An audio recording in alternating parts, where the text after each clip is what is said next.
Inside a worn-down building in West Philadelphia, hidden behind faded signs and dirty windows, was a clinic unlike anything authorities had ever seen. It was supposed to be a women's health center. Instead, it was a chamber of horrors run by a man once trusted as a physician, Dr. Kermit Gosnell. To the public, he was known as a quiet, well-spoken doctor serving his community. But behind closed doors, he was performing unlicensed, illegal late-term abortions in unsanitary, nightmarish conditions that turned his clinic into what investigators would later call a literal house of horrors. The clinic smelled of blood, urine, and decay.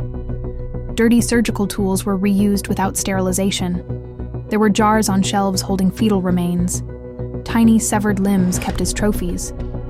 Blood-stained furniture, filthy exam tables, and even cats roaming freely through procedure rooms painted a picture of pure negligence.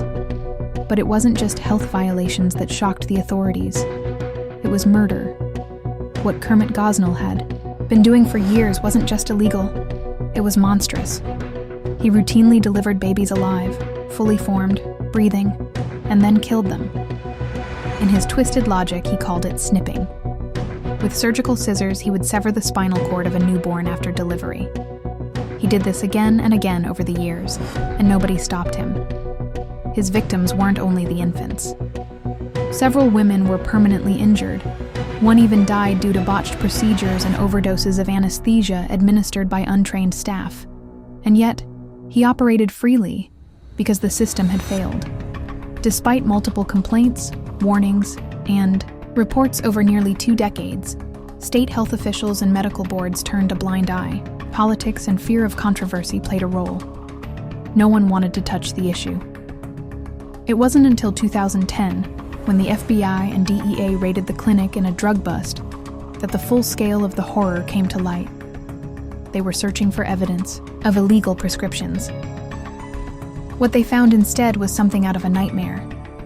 Agents stumbled into a facility that looked like a crime scene, refrigerators full of fetal remains, jars labeled with dates, containing tiny body parts, paperwork thrown everywhere, blood-stained floors, staff members who had no medical licenses, a teenage girl assisting in surgical procedures, and in the middle of it all, Dr. Gosnell, calmly working like it was just another day.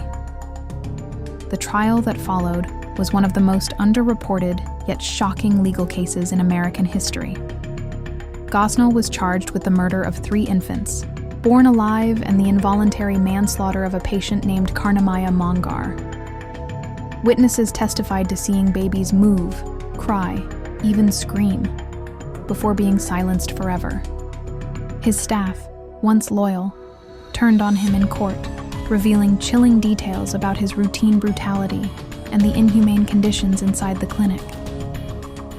The grand jury report was 281 pages of pure horror, yet major news outlets were silent. Why? Was it too controversial, too political, too disturbing? Many claimed it was all of the above. But for the families of the victims, and for those who had suffered in silence, it was a moment of long overdue truth.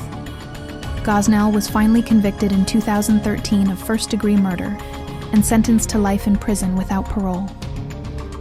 Even now, this case remains a dark chapter rarely spoken about, not because it's forgotten, but because it's too difficult to face.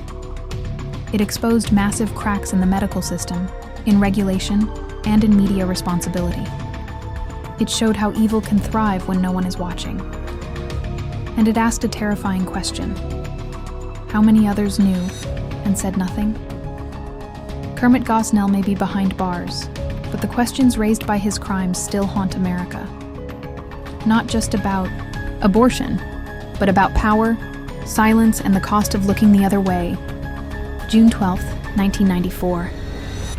It began as a typical night in Brentwood, Los Angeles. Quiet, warm, uneventful. But by midnight, 2 people were dead. Nicole Brown Simpson and Ronald Goldman had been brutally murdered outside Nicole's home. The scene was horrific. Blood soaked the pavement, a trail of violence that pointed to a single question. Who did it? Within hours, all eyes turned to one man, O.J. Simpson, Nicole's ex-husband. A former football superstar, beloved by millions, O.J. was known for his charm, his career, his smile, not for murder. And yet, the evidence quickly started to build. There were fresh cuts on his hand. There was blood in his white Bronco. There was a trail leading from Nicole's home to O.J.'s property. There were gloves, footprints, fibers. In the hands of prosecutors, it was enough to seem airtight. But this case would not be that simple, because what followed wasn't just a trial, it was a national obsession. The media exploded. Cameras were everywhere. Headlines around the world followed every twist. People weren't just watching the trial, they were glued to it, invested in it, arguing about it. And then came the chase. Just 5 days after the murder, O.J. failed to turn himself in.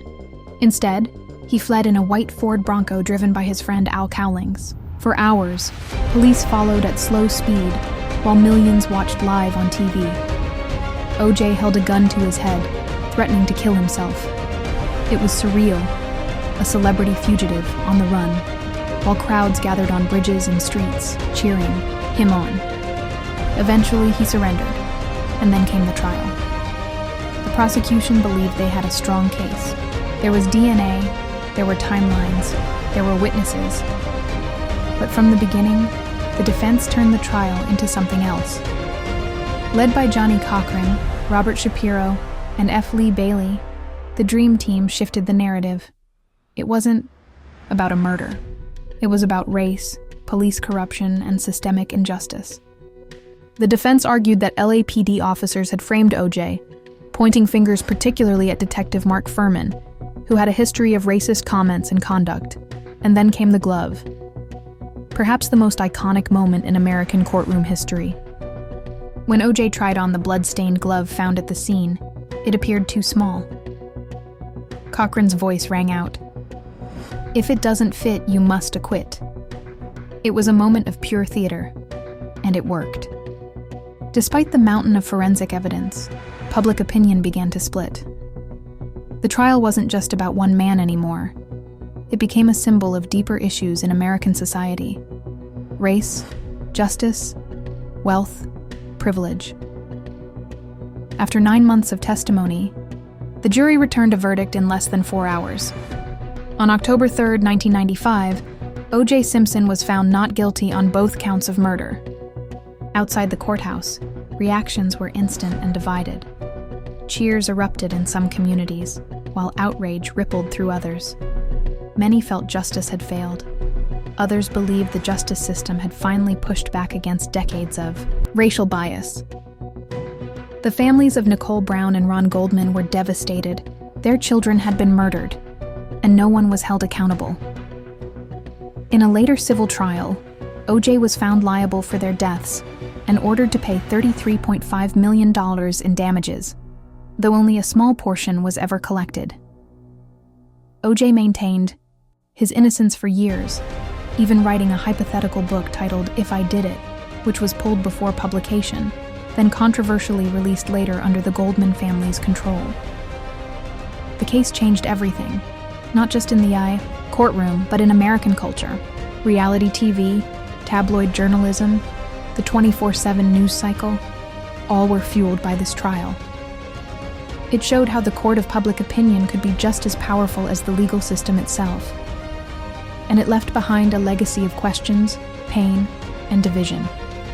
Did O.J. Simpson get away with murder? Or was he a black man scapegoated by a broken system? To this day, no one has ever been convicted of the murders of Nicole Brown Simpson and Ron Goldman. The crime remains technically unsolved, but the impact of that trial still echoes in courtrooms, newsrooms, and living rooms across the world.